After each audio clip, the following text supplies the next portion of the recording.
Ito mga sir, mayroon tayong ginagawang overheat.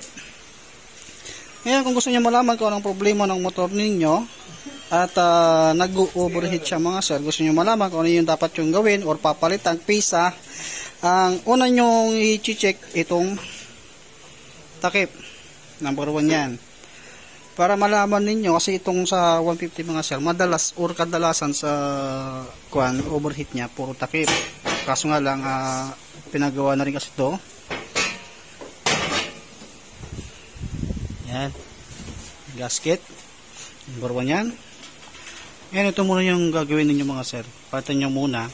At kapag once na bumulwak, kahit nagpalit na kayo ng bago at bumulwak pa rin, matik na ang pupuntirihin nyo yung mismong gasket na. Baka bingkong o di kaya hindi maganda yung gasket, mga ganon. Kasi ito, tinurboset ko, pinabili ko kaagad ng takip para malaman ko kaagad na ang sira yung gasket, kumbaga nadudubli yung pressure, kaya bumubulwak sa reserve yung coolant at ayan tumapon.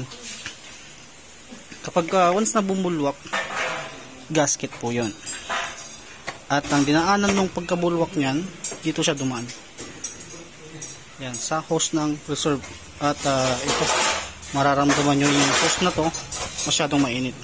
Bubulok yan. Hindi na kinakaya ng ang takip ng radiator. Dahil doble na yung pressure. Mas malakas na yung pressure niya.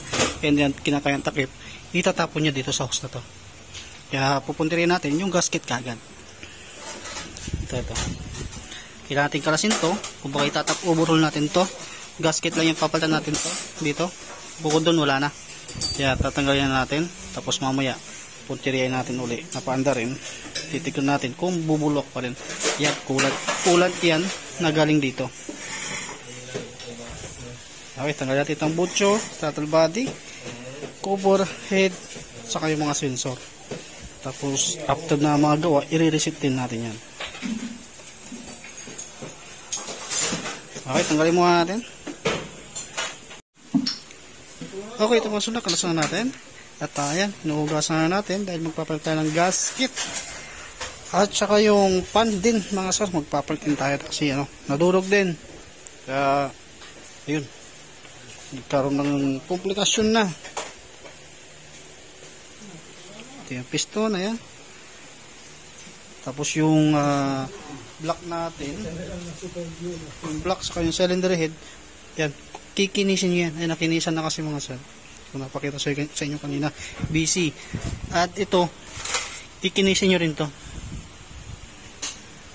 para maiwasan na yung pagbulwak. Yan, gasket na yung pinalitan natin dyan. Kasi bago pa lang naman yung mga pisa na yan.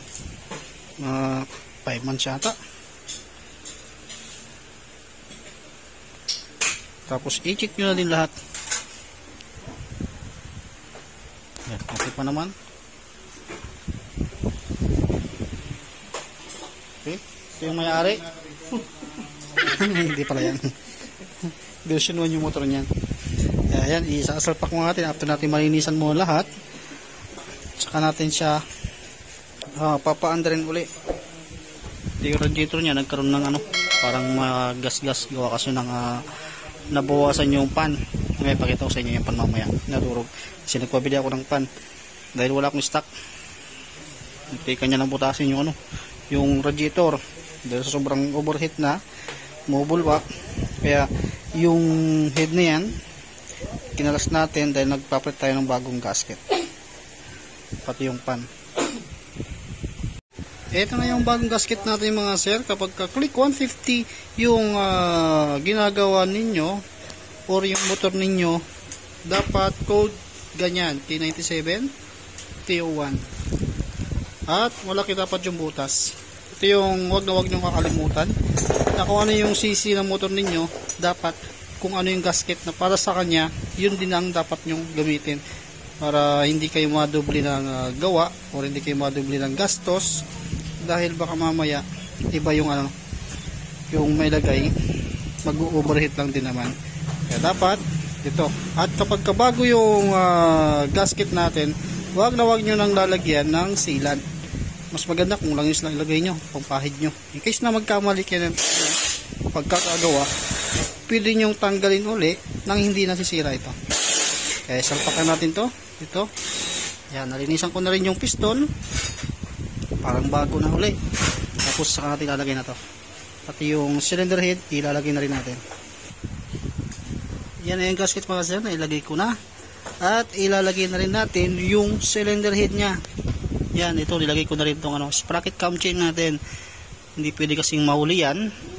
Dahil kapag nahuli yan, mahihirapan tayong maglagay ng ng sprocket cam chain kapag nakalagay na yung head. Kaya ilagay ko muna yung yung cylinder head natin. Ay, tama sir na, ibalik na natin yung cylinder head nya, mga bolt. Ito na lang yung kulang, ikakabit. Tapos yung sa kabila, bumili tayo ng bagong yan, bumili tayo ng bagong pan dahil yung pan nya mga sir, ito to. Yan, nadurog din. Tapos nag-overheat. Pati yung gasket.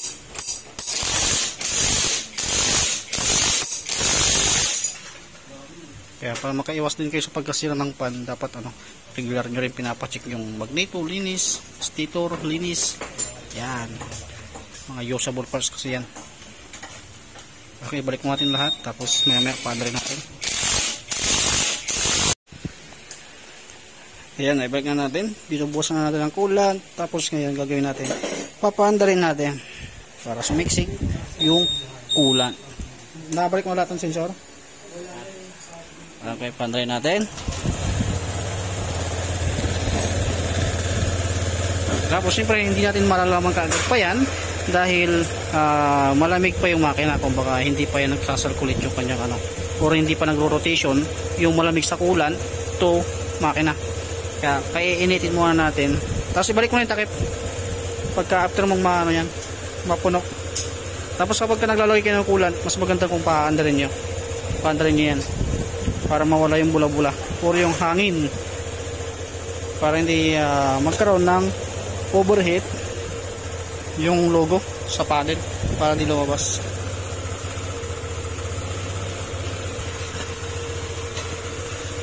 Okay, ayan, bilagyan na natin yung takip ng radiator at inaantay muna natin, pinapainit natin ng mabuti para makita natin kung bubulwak pa to o hindi na. Pero dahil ginawa na natin, hindi na yan bubulwak mga sir.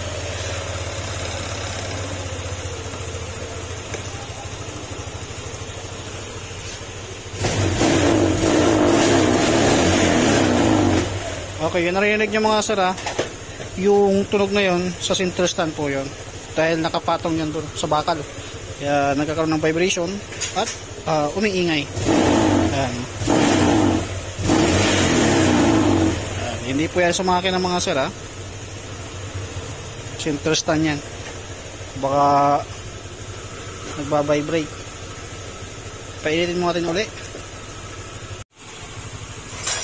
Okay, ito mga sir, balik kaya na pa ito umaandar at hindi naman na bumulwak at wala na rin ng sign yung kanyang overheat. Yan, goods na, kaya pwede na itong ibaba at pwede rin makauwi itong mga sir. Ano lang gawin yung mga sir kung sakaling namumblema kayo sa overheat at gusto nyo malaman kung ano yung problema, yun lang yung mga i-check nyo mga sir. Okay.